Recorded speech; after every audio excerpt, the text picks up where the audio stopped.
Hi hello மக்களே, welcome to black Friday. இன்னைக்கு நம்ம வீடியோவில் பார்க்க போகிறது என்னன்னு பார்த்தீங்கன்னா, யூடியூப்ல நம்ம மானிட்டைஸ் ஆகணும்னா நமக்கு ஒரு சேலஞ்ச் கொடுத்துருக்காங்க. நமக்கு 1000 சப்ஸ்கிரைபர்ஸும் 4000 வாட்ச் ஹவர்ஸ் கம்ப்ளீட் பண்ணால் மட்டும்தான் நமக்கு மானிட்டைசேஷன் ஆகும்.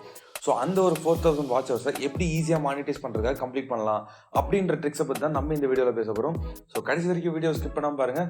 வாங்க வீடியோக்குள்ளே போகலாம்.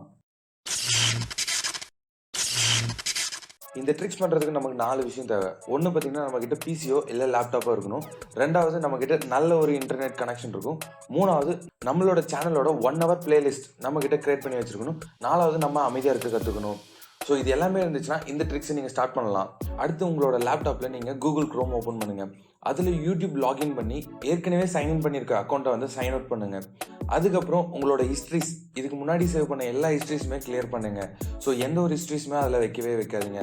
இது எல்லாமே முடிச்ச பின்னாடி பார்த்தீங்கன்னா உங்களோட கூகுள் க்ரோம் ப்ரௌசரை பார்த்தீங்கன்னா ரீஸ்டார்ட் பண்ணுங்கள். ஸோ க்ளோஸ் பண்ணிவிட்டு திரும்ப ஓப்பன் பண்ணுங்கள். இந்த முறை பார்த்தீங்கன்னா இன்காக்னிட்டோ மோடில் பார்த்தீங்கன்னா யூடியூப் லாகின் பண்ணுங்கள். அப்படி லாகின் ஆகும்போது பார்த்தீங்கன்னா உங்களுக்கு வந்து சைன்இன் ஆப்ஷன் கேட்கும்.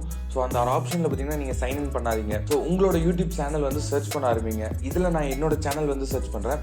என்னோட சேனலில் பார்த்தீங்கன்னா ஆல்ரெடி நான் பிளேலிஸ்ட் வந்து கிரியேட் பண்ணி வச்சுருக்கேன். உங்களோட சேனல்லையும் அந்த மாதிரி ஒரு பிளேலிஸ்ட் வந்து கிரியேட் பண்ணி வச்சுக்கோங்க. மினிமம் அது 1 hourக்குள்ளே இருக்கிறதா பார்த்துக்கோங்க. ஸோ நீங்கள் உங்களோட சேனல் ஓப்பன் பண்ணது பார்த்தீங்கன்னா பிளேலிஸ்ட் வந்து ப்ளே பண்ணுங்கள். இதில் உங்களோட பிக்சல் பார்த்தீங்கன்னா 144 வச்சுக்கோங்க. அண்ட் தென் இதில் வந்து நீங்கள் சவுண்டையும் மியூட் பண்ணிக்கோங்க. அதுக்கப்புறம் உங்களோட ஸ்பீடு, பிளேபேக் ஸ்பீடும் பார்த்தீங்கன்னா நீங்கள் வந்து இன்க்ரீஸ் பண்ணி வச்சுக்கலாம். இதனால் வந்து உங்களுக்கு யூடியூப் வந்து உங்களோட ஸ்பீட்னால வந்து வாட்ச் ஹவர்ஸ்லாம் வந்து தப்பாக வரும் அப்படிலாம் நினைக்க வேண்டாம். ஸோ ஸ்பீட் இன்க்ரீஸ் பண்ணுறதுனால நம்மளோட வாட்ச் ஹவர்ஸ் வந்து எந்த ஒரு அஃபெக்டும் ஆக போகிறதில்ல. ஸோ இது எல்லாமே கம்ப்ளீட் பண்ண பின்னாடி பார்த்தீங்கன்னா இந்த ஒரு டேப்பை பார்த்தீங்கன்னா டூப்ளிகேட் பண்ணுங்கள்.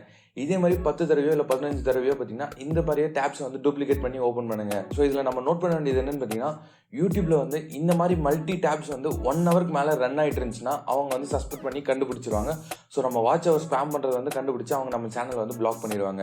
ஸோ அதனால் உங்களோட வீடியோஸ் எல்லாமே பார்த்தீங்கன்னா ஒரு 1 hourக்குள்ளே இருக்கக்கூடிய பிளேலிஸ்ட்டாக பார்த்துட்டு ஸோ இந்த டேப்ஸ் எல்லாமே மல்டி டேப்ஸ் எல்லாம் ஓப்பன் பண்ணி காப்பி பண்ணி வச்சுக்கோங்க. ஸோ இது கண்டினியூஸாக நீங்கள் ஒரு 2 months பண்ணிங்கன்னா உங்களோட வாட்ச் ஹவர்ஸ் பார்த்தீங்கன்னா கொஞ்சமாக இன்க்ரீஸ் ஆகிட்டு வரும். ஸோ நீங்கள் ஈஸியாக வந்து வாட்ச் ஹவர்ஸை வந்து கம்ப்ளீட் பண்ணிடலாம். ஸோ இவ்வளோ சொல்லிட்டு ஏன்டா உன்னோட சேனலோட வாட்ச் ஹவர்ஸ் கம்மியாக இருக்குன்னு கேட்டிங்கன்னா, நான் இந்த ட்ரிக்கை வந்து இப்போ தான் ஸ்டார்ட் பண்ணியிருக்கேன். ஸோ இது கொஞ்சம் நல்லா தான் இருக்குது. ஸோ இந்த ட்ரிக்ஸ் உங்களுக்கு பிடிச்சிருந்தால் லைக் பண்ணுங்கள், ஷேர் பண்ணுங்கள், கமெண்ட் பண்ணுங்கள். இது எல்லாருமே சொல்கிறது, நம்ம சொல்கிறதுக்கு ஒன்றும் இல்லைங்க.